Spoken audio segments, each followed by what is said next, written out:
You're listening to What She Said on Canada Talks. Hello there, I'm Christine Bentley in studio with Kate Wheeler, and joining us today is Michael Salerno of DeRose Barristers and Solicitors, a personal injury law firm that has been informing and protecting clients for close to 40 years. Welcome, Michael. Good morning, ladies, and thank you for having me on the program this morning.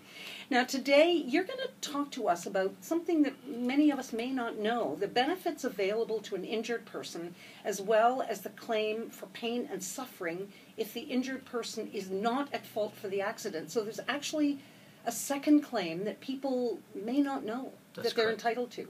So why don't you tell us about that? Okay, well, the second claim, I know we touched on the first claim over the last few weeks as far as the accident benefits portion. But the first claim, tell us just what the limit is for that. So the first claim, the benefits that are available currently, a non-catastrophic claim, of course, you're dealing with either an income replacement benefit, which is up to a maximum of $400 per week, unless you've purchased these optional benefits, right. Which, at least in my experience, the vast majority of my clients don't purchase the optional benefits. And if you are not working at the time of collision and not unable to return to work, there's also a non-earner claim. And a non-earner claim is basically somebody who is either retired, maybe in a school, and there's a potential benefit there. So you have the option between the two depending on what fits your situation at the time of the collision. Right. And there's also, as most people know, the medical rehabilitation benefit. And that is up to a maximum of $50,000, again, non-catastrophic, with the floor being $3,500. The good news is that, as of right, everybody has this minimum $3,500 worth of the medical rehabilitation treatment. Unfortunately, if you don't have what they deem not to be a minor injury, that's pretty much where the insurance company cuts you off at that $3,500. Wow. So were these things were available before 2010? Yes, they were. Now, back in 2010, there was a big change to the legislation. Right. It was for the purposes of reducing the premiums that people were paying for their car insurance. In my experience, the vast majority of my clients, and there's people speaking to them socially, that's not the case. The benefits that were reduced that are most important, I guess, would be the medical rehabilitation benefit. It was $100,000 prior. Now it's down to $50,000, which may not seem like a big deal, but anybody who's been involved in a collision, you'll see pretty quickly how these the treatment adds up. Okay, something that I think is often overlooked, but equally important, is the attendant care benefit. Okay. And just to put it in layman's terms, what the attendant care benefit is, it's your ability to care for yourself. So there will be times that people are involved in a collision and maybe they can't use the washroom on their own, they can't bathe on their own, they can't dress in the morning, okay? Prior to the legislation change, this benefit could be performed by family members, for example. An occupational therapist comes in, they assess you, and they put a dollar amount as to how much the benefit you're entitled to for the purpose of the month. Since the legislation has changed, it still continues that you're assessed for a dollar value, but now it has to be either provided for by someone who is a personal support worker, so somebody who's in the profession and does it for a living, or there has to be an economic loss sustained by the family, okay? And it may not seem like it's a big deal, but the issue is a lot of people are not comfortable with having strangers come into their home. They would prefer a family member to do that. Okay, and that's why I kind of mentioned that's something that's often overlooked, because until somebody goes through that, they really don't, that's not something that's contemplated. Okay, I'm a little confused, but then again, I often am. So, okay, so I'm have a collision. Correct. Okay, I'm not at fault. So the first thing, I mean, because we hear completely about it's no fault accident. Yes. But the insurance company still determines liability. So you have to make sure that everything is filed correctly. If like somebody just rear ends you, you're not at fault, right? Yes. So you have to make sure all that is done. But then what do you have to check with your broker, with your insurance company, how to make sure that you are eligible for this? Now, all these benefits that I just discussed here, those were specifically towards your own insurance company, okay? So those are as of right, regardless as of fault, okay? Those things are things that you're entitled to. Now, liability comes into effect when you're discussing the claim against the potential at-fault party. So we know as of right, everybody has a claim with their own insurance company. Yes. The second claim is the tort claim. Okay. And the tort claim is if somebody else has been negligent and due to their negligence you've suffered a personal injury. That claim is more difficult because, again, you have to establish liability on somebody. And I know we discussed this a little bit last week when Mary was on the program, but liability is very important because if that can't be established, that second claim is not available. I guess the biggest difference between the two claims, because there is much overlap, but the one thing that is actually available against the at-fault party is your general damages or your pain and suffering claim. Okay, and what that means basically, there's a legal test that's been put in place that you have to have a permanent and serious injury. So it's something that's more than fleeting. It's something that isn't going to go away within a few months. It has to take toll on your life, whether it be through employment, whether it be your hobbies, your social life. Does it have to be physical? Would post-traumatic stress disorder count? Yes, definitely would. It takes all aspects of your life. So it's not just physical, it's psychological. And I find, at least in my practice, unfortunately, psychological conditions or psychological diseases are often overlooked. It's something that most people have difficulty either coming to grips with, acknowledging to anybody other than themselves, and it's something that I feel is falling by the wayside, unfortunately. So one of the first things we do when we sit down with our clients is to ensure that that portion of the claim is not overlooked, that they're not embarrassed to discuss it with us, with their doctors, that the message gets out that that is part of the injury. Now, one of the things that I think most people are shocked about is when I discuss the the general damage claim for the pain and suffering, there's this $30,000 deductible that's in place.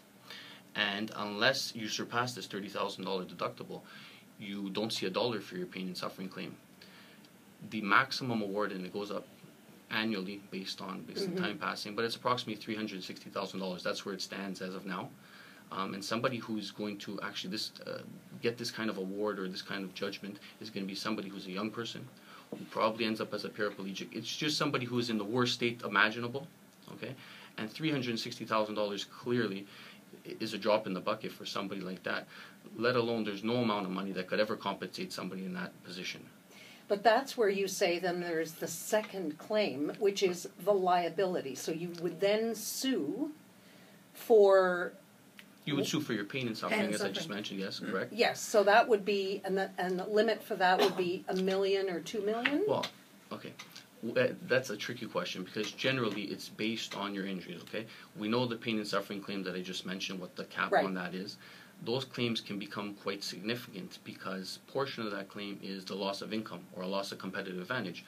So if somebody is injured in a collision and they're unable to return to work, that can add up pretty quickly because it doesn't matter what age you are. If somebody's full income has completely subsided because they're unable to return to work because of the collision, that's also part of the claim.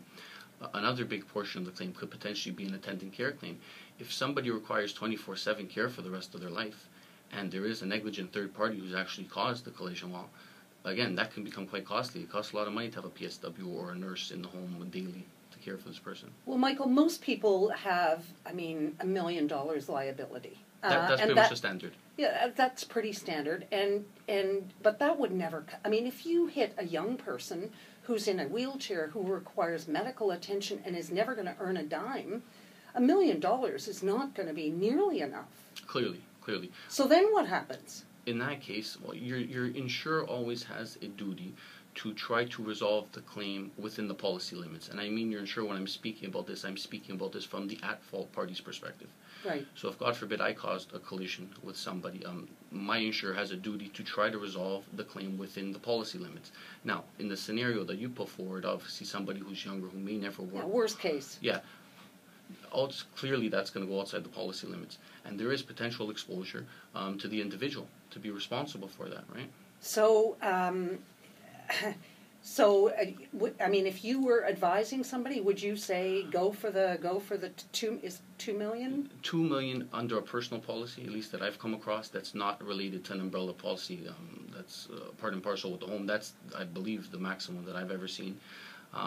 Obviously, if it's a commercial policy, I've seen trucking companies that have $10, $15, $20 million.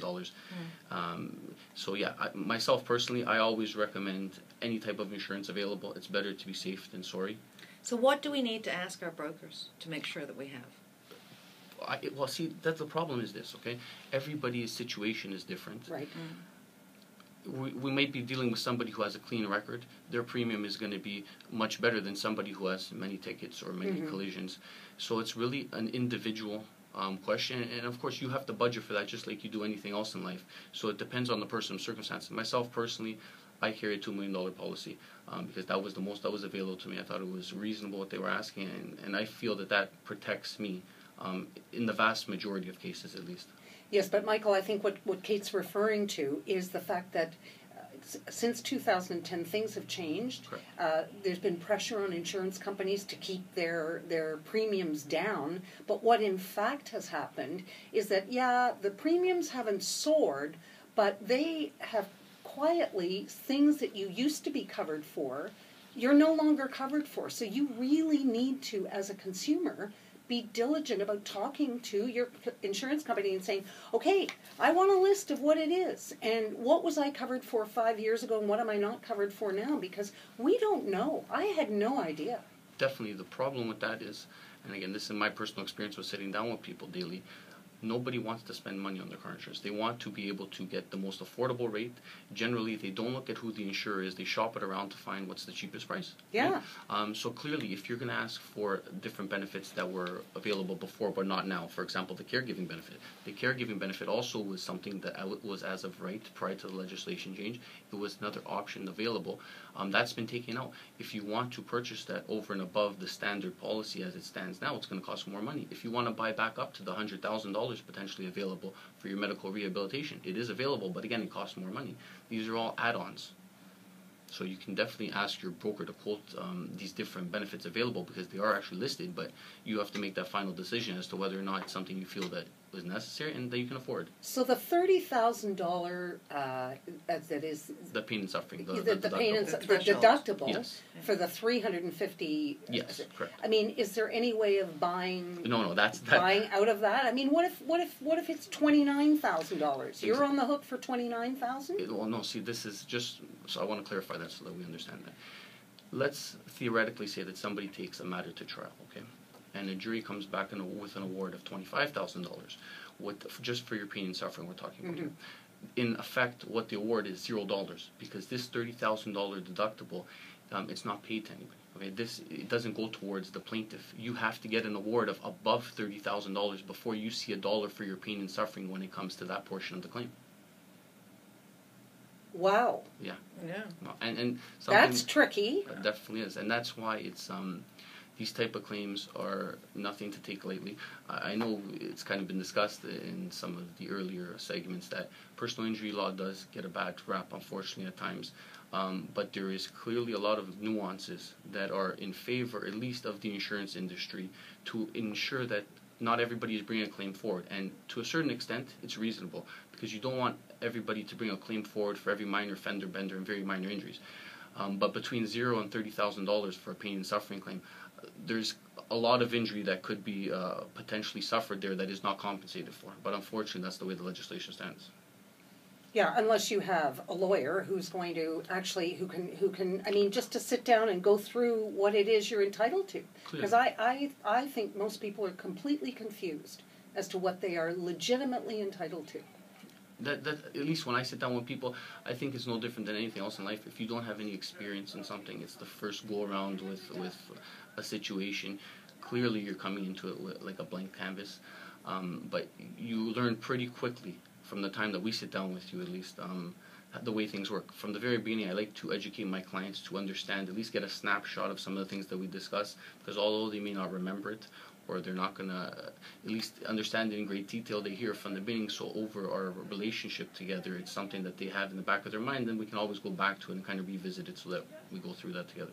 And again, a reminder that for most firms like yours, and especially yours, a consultation is free. Correct. And nobody pays anything unless you actually... Correct. We work on a contingency fee. Absolutely. Absolutely. Michael Salerno, thank you so much for joining us today.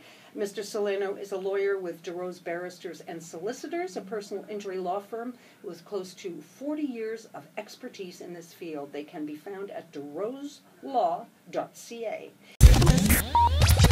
Click the channel subscribe button for full-length interviews and more from What She Said here on YouTube.